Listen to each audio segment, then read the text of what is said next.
Өсвөр насны хүүхдийг захин орчинд үйлдэгддэг гэмт хэрэг хүчирхийллээс урьдчилан сэргийлэхэд ерөнхий боловсролын сургуулийн нийгмийн ажилтан сэтгэл зүйчдийн мэддэг чадварыг бэхжүүлэх нь чухал ач холбогдолтой юм а.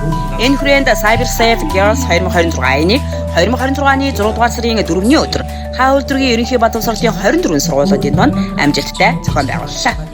Кибер халдлага зөрчилтэй тэмцэх нийтийн төвөөс 2 дахь жилдээс Cyber Safe Girls гэдэг аяныг зохион байгуулж байна. Өмнө нь бид нар Баянзүрх дүүргийн 43 хороодын нийгмийн ажилтнууд гэмт хэрэгээс өршлөн сэргийлэх зөвлөлийн гишүүд болон тухайн дүүргийн бүх сургуулиудын сэтгэл зүйчид нийгмийн ажилтнуудад охтыг цахим орчинд ямар эрсдэл хүлээж өгдөг вэ? Үүнээс яаж хамгаалах вэ гэдэг талаар зөвлөмж мэдээлэл өгч одоо энэ зохион байгуулсан бол энэ удаад хаан уул дүүрэгтэйгээ хамтраад хаан уул дүүргийн хэмжээнд байдаг одоо 24 сургуулийн сэтгэл зүйчд болон нийгмийн ажилтнуудад одоо мэдээлэл өглөө. Бидний энэ аяныг хийж байгаа гол зорилго бол цахим орчин бол ер нь охтууд гэлтгүй бүр эмэгтэйчүүдэд чиглэсэн зөндөө олон төрлийн хүчирхийлэл, эрсдэл байдаг юм байна.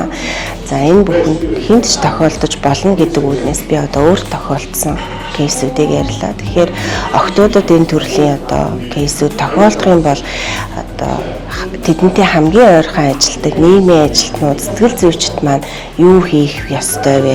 Хаашаа чиглүүлэх вэ гэдэг л одоо мэдээлэл өгч байгаа. Энэ нь бол одоо цаашаа нөлөөллийн аян учраас цаашд бид нар одоо 21 аймаг Улаанбаатар хотын бусад бүх дүүргүүдэд хийнэ гэж зориод ажиллаад явж байна.